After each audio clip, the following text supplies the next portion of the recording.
Welcome to SirensScreamPD, Nenen and Mommy Joy Tantrum. We do hope you enjoy. Yay! We're recording. Hi. Okay, so we want to welcome anybody who's listening to our first Siren Scream PD, which stands for Positive Discipline. Basically, a Nenen and a Mommy Joy Tantruming. And what that is allowing ourselves to express for a half hour what's really going on, just a little catch up, and then we'll quickly be off because we have duties to attend to. Yes, we do. Okay.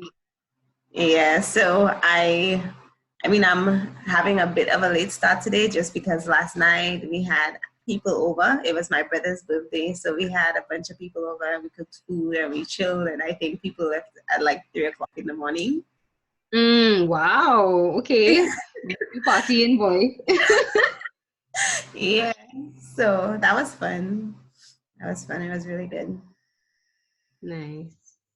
All right. So we want that for our first one, just to get an idea of who we are to each other and why we think this is so important. So I think it'd be good if you would explain in a very short way as possible, like, what is my role in your life as your sweet little son's spiritual godmother? What does that mean to you?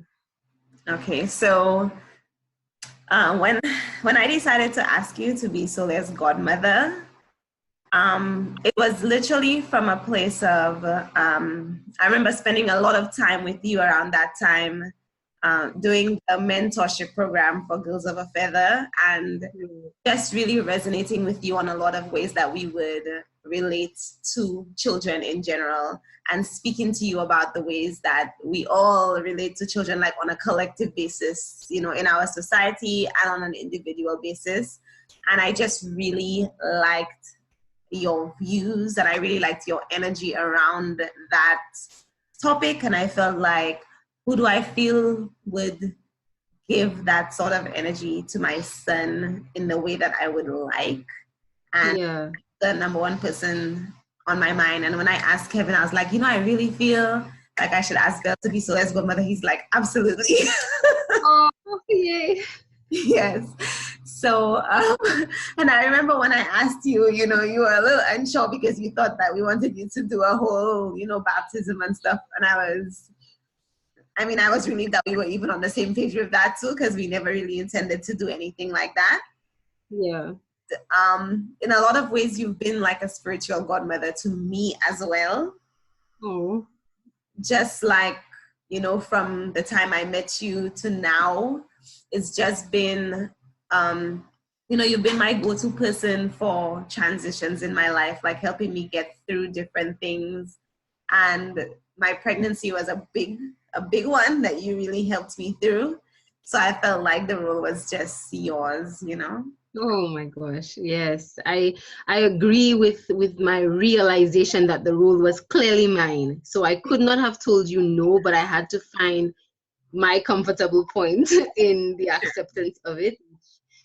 You briefly explained. And so for me, I was the one who kind of coined spiritual godmother to make the distinction when you asked for godmother, because in our society, what I've seen a godmother to be and a nenen to be, there are a lot of things I do like, but then there are other responsibilities that don't resonate with me. And I just wanted to be sure that you understood that the way I was going to take it on was to always hold space for him and help him learn to create space for himself and realms for himself and tap into his superpower of being human. That's what I could do, being connected to him for the rest of his life. I couldn't promise to be physically there all the time because I'm a very sensitive person, very sentient and very to myself, and I wouldn't want to take on that role if it wouldn't be what is culturally accepted. Shower him with physical gifts, be there at everything, which is an important thing, but I just know myself. So yeah. I also wanted to allow him to have another godmother if need be, but just know for sure that spiritual pact is there and I will always be present. and he and I will cultivate that, you know, relationship as time goes, but also to see myself as someone who keeps your family unit tight, especially because Kevin had been traveling in the beginning of the relationship, when I say relationship, as the relationship became that you were going to be parents, is what I mean. And that was important to me. Also, you had been attending, besides our work together with Girls of a Feather, you had attended a few of my active workshops for Sacred Dialogue. And I was so excited by your energy and your sensual expression and your freedom to want to grow that more. And I was like, wow, to see you then and now to see you have a baby, like, oh my God, I want to be attached to this person forever. I want to see her grow. So it was a treat. It was totally mine, the rule, like you said. And I give thanks for our sync, like I always say, our sync and synergy in that way. It just, the words are not needed. We're not desperate for the words, but we appreciate them. Which is why I think we chose, at the end of the day, one of the reasons to do this, to show other humans, yes, okay, we happen to be female in that sense, but other humans, that this connection is possible and that you can have that kind of synergy with others if you have that with yourself. I won't bring up the whole story, but one of the most significant things for me in our connection, beyond the Girls of a Feather and the times with Sacred Dialogue workshops, was when you had just found out you were pregnant and there was a little challenge that had come up, and your will to have your family secure no matter what. Like, you called me for support, but I was just like, this woman is phenomenal. And maybe in the course of the time of this podcast, you will, you know, eventually tell the story. Maybe you won't, but I know you know what I'm referencing. And it just, I think just what the message would be is, there's no reason to give up. Like, everyone thinks that there's a reason to give up, and that you, and that if things are not working out how you want, that, you know, you fall into fear. But you just, like, you looked at power and you were just like, okay, well, I'm going to make a very powerful decision here. I need to keep my family intact. I just need to be on the other line while I do this, and like, I want to be able to call you and tell you how it goes. And I was so moved by that. I have told that story in confidence, you know, obviously without your name, to many clients, and it has changed people's lives. So I couldn't not mention it, you know, very discreetly. I couldn't not mention it. And the moral of the story, even if you don't know the story, someone who's listening, even if you don't know the story, it is that anything you want, you can get it. Just keep yourself focused on it, no matter what, and call for that support like Zandali did. Scream for that support like the siren did, and you will get it. And we're here now, and I'm just so thankful. I reflect on that day quite often, and I'm just so thankful for that. So thank you for choosing me, and I'm thankful for myself for choosing to be chosen. Yeah, I love that. And thanks for choosing me as well. And honestly, I love what you said about, you know, the way that you chose to structure, or not really structure, but define your role in our lives based on who you are, and how much, like, freedom that gives me, and, you know, anybody else who might be listening, to feel like, you know, they can be who they are and still basically function in whatever role that they want to, regardless of how society thinks that role should be. And I have a person who's a new mom as well, who I talk to all the time. And one thing that we talk about a lot, and I like that you were able to define your role, not in terms of limitations, like, hey, I can't do this because, you know, I'm this and that, but like, this is what I can do because this is how I function. And I feel like in our society, a lot of what is expected of mothers is like sacrifice everything and be everything to everybody. And that's not what I expect, or what I want to expect of myself. The same way, that's not what I want to expect of you to be to Soleil either. I want an empowering mother, not a mom, like, drop everything and cater to everybody but yourself. And my cousin shared a photo today, and I thought, what about screaming for support? It was a picture of a mom with a sick child, a baby, and a sick, I guess, husband or partner. And she has like 8 arms going everywhere. But I feel like one of those arms, it's okay to pick up a phone and be like, hey, I need help. It's You not, need help. yeah, being strong is not about getting everything done by yourself all the time. It's not about that. Yeah. And I feel like it's important for me to acknowledge that, so that I don't put pressure on myself either to be what a mother is expected to be. Yeah.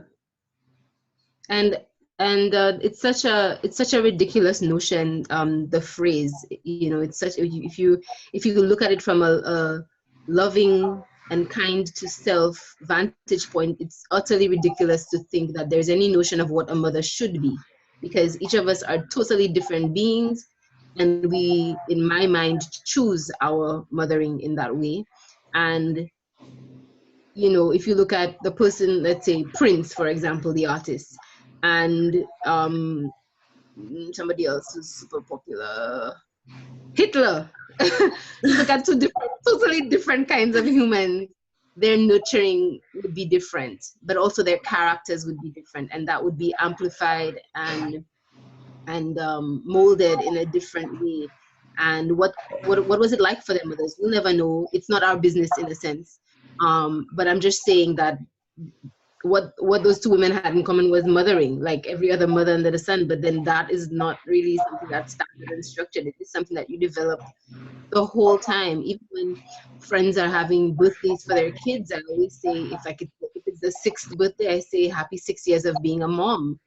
And or if it's the dad, happy 6 years of being a dad. Like, you are a baby dad, you are a baby mom, you're a baby parent or baby guardian, and it's important to realize that you deserve that, what we're calling here in our podcast, the joy tantrum. It is allowing yourself to tantrum, just like the baby's tantrum, to ask for help, to scream and cry, relative to whatever that means for you, and to focus and beat that drum of joy. Like, what will bring me joy? What will bring my baby joy? What will bring my partner joy? What will bring me joy? All parts of the family unit deserve and require joy.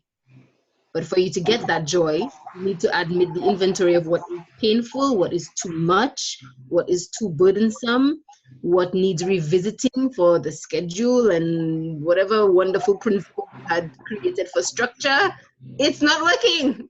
It's not working. It's not working. We need to sit and talk about it. We need to experiment and come back next week and find out what worked. Yep. Definitely. I've had a couple of things not working like recently. Yeah. Yeah. And definitely for me, actually like taking a break to cry, like literally cry. Yes. Yeah. Like I would just be in the middle of work and I would just stop, take a break, lie down, cry, and then get back to work. I recommend as well to clients to be in COPS position and give thanks to your body for the stresses that you put it through each day, that the world requires of us. Our socioeconomic world requires way too much of us in a certain sense if we're not fortified with a certain spiritual practice. And so just to lay down flat, spine to the earth, spine to the bed, spine to the floor, let the body's weight fall on the floor and just give thanks from the soles of the feet all the way up and back down, and from the center all the way out, or from the outer all the way in. And, find one good thing that you did today that was good, and let your body cry. Let that pressure cooker system that is the ability to cry,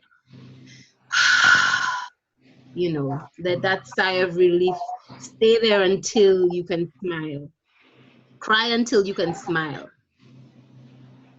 Write until you can smile. Those are two things that I use in personal practice and for clients and kin. It is so important to get to that sigh of relief through the cry. Go all the way. Be hysterical. Cry like a baby. Get into fetal position. Go for it. Tantrum and then joy tantrum. True. Feel that. I feel that. And resisting it really just like makes it last a whole lot longer, because I feel like I would get to that point where the pressure cooker is really getting heated, but then I would turn down the heat, you know, because I feel like this is not an appropriate time for me to break down, because I'm supposed to be working or cooking or like whatever it might be. Mm-hmm. Then I just end up going on this tangent of just feeling, you know, all these feelings and not processing them, just holding on to them like not yet, not yet. But then when I finally just let, you know, as you say, the pressure cooker, just let it release, it's literally like, Yeah. Always exhaling first to, you know, release that tension, and then purely and consciously reigniting that breath and hearing yourself breathe. It's so important. And you know, we're teaching our babies and the people we care about to take care of themselves by modeling how we take care of ourselves. So if it's not appropriate for your son to cry and your son to have any emotion, that's not going to be good. You don't want him to be a man who feels it's inappropriate for him to cry about something, or for him to feel whatever he feels about something, whether tears or rage or love or in between, or passion or joy, anything, you know. So how you don't become to be firm and maybe harsh, but that's not the intention, but to be explicit because it's important. You don't want to jip yourself that. You don't want to be a hypocrite and act upon the thought that it is inappropriate. Yes, you will have the thought, but you know, you can put him down for a moment and go in the room and cry. You can, or you he can be there in a playpen or in whatever you have to contain him, or he can see you cry. He can see you cry. It's an emotion, and you teach him that it's okay, that you have the capacity to love and create and be ingenuitive through the tears, that in the awareness that, okay, this is not working, there is more. You don't have to pretend that everything is totally okay all the time. Negative and positive are directional, and they show us things for a reason. The roots of the tree are negative, as in down, and the fruits are positive, as in up, and you can't have one without the other. I love How's that for the tree of life? Okay, I love that. I love that. Absolutely. Yeah, you can't have one without the other. And I've noticed a lot, just like even in like disagreements I might have in my relationship. And I've said that to Kevin before, in that like sometimes we might argue about something, but at the end of the argument, when I like assess, I just feel like we're in a much better place than we were at the start of the argument, just because of the clarity that comes through the argument of like, I don't like when you do this. I'm like, okay, I didn't know that you didn't like when I did that. Absolutely. And it helps with intimacy so much. I remember the first time I fought a really bad fight with my love, and it was really like the things that we were saying at first, and the rage was intense. And then after a while, like, he held my hand and we sat at the edge of the bed, and I was like, what is this? And then what is he doing? And like, he held my hand and we spoke, like our voices dropped, and he was just like, this is what I am uncomfortable about, and this is and like, and explained it. And from there, that's the only way we ever disagreed. Like we would have intense stuff, but we would always have that resolve, always have the truth come out. He'd ask me a question and then go, well, I guess I asked. I was like, yeah, you did. Like, this is the answer. It's difficult to digest, but I love you and you love me. So let's, get the answer. Let's find the resolve, And there are things about the capacity of love and the metamorphosis of love and within family units that we haven't been encouraged to explore, but they're there. And that's another reason why I wanted us to do that Nenen mommy connection, to show that as humans, we can support each other to find the answer. It's not rhetorical. There is an answer. Just love him. Just love her. and the power of your union and your connection will show your offspring what it came from, the power of the dynamics of what it came from, of your synergy and the differentiated aspects of the way you all are, you know, like y'all are the same and then wow, y'all are so different, like Yep. you know. So true. And with him too. I mean, I look at Soleil and I see like the aspects of him that are so similar to either me or to his father, but then there are some aspects of him I'm like, that is him. Like that's 100%. So His character coming out. Yep. That's new. We don't have that around here yet. I love it. I love it. And that is the power of that family. That's that power. Yes, so we don't want to stay too long. We want to make these short and sweet. So today was just that little intro to connect, to touch base, and to begin, because it's something that we say we want to begin, and I'm glad, I'm so proud of us that we actually sat down and did it. And it will grow. We'll do it with tea, we'll do it with tarot, we'll do it with candles, we'll do it by the beach, we'll do it wherever it comes up, but we will be doing it once a month, and I'll be sharing resources for my work and other interesting things below, and you will as well, any new things that you're doing. And I guess before we go, we could just share what is the highlight of the month for us so far. We'll just kind of end like that every time, maybe. Okay, I think definitely the highlight of my month so far has been just, you know, having lots of opportunities to connect with friends and have fun. Yeah, definitely. You deserve a good summer, mommy, and you're getting it. Because you decided that you deserved it, and I'm so proud of you for that. That's great. And for me, I've had a really intense month. I've had a lot of life and death, literally, like a few births and a few deaths, and just a lot of life happening things in front of me. And I'm just very thankful for the way that I perceive life. And it's getting to a point where universe keeps asking me, how about now? Do you still see it like that? Can you amplify it more? Are you really able to enjoy all of the spectrum? And I am. I'm ending the days smiling and just hugging myself in my bed, and even through some tears, because there is a lot of grieving and mourning for certain things.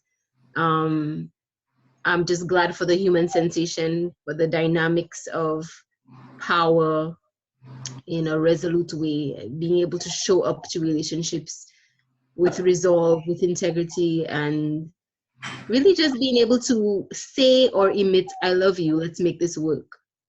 You know, that's where I've been.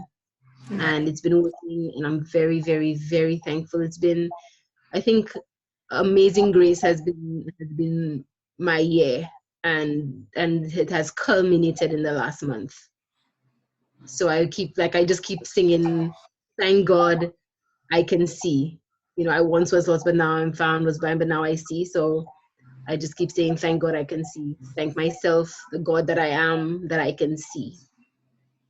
I give thanks for the way I live and see life. So yeah. I love that. Yeah. Oh my gosh, I'm so proud of us. We did it. Yes, we did it. Dora voice.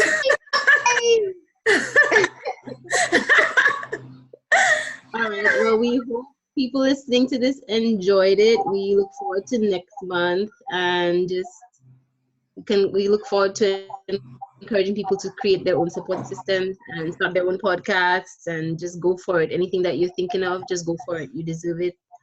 You wouldn't get the inclination if it wasn't for you.